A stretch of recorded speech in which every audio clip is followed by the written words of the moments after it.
Sa malamig na kabundukan ng Barangay Bunga, Don Salvador Benedicto, Negros Occidental, matatagpuan ang Bandolon's Frost Town, isang natatanging pasyalan na tila nagdadala sa mga bisita sa mundo ng taglamig.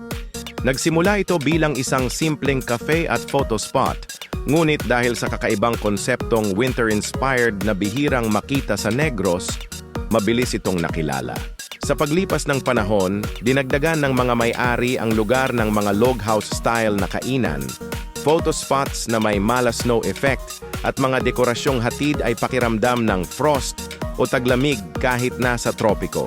Hindi nagtagal, naging patok ito sa mga turista at vlogger, lalo na tuwing may mga espesyal na kaganapan gaya ng Frost Fair o mga Renaissance-themed gatherings na nagbibigay buhay sa kapaligiran. Ngayon, ang Bandolon's Frost Town ay isa ng mahalagang bahagi ng turismo sa Don Salvador Benedicto.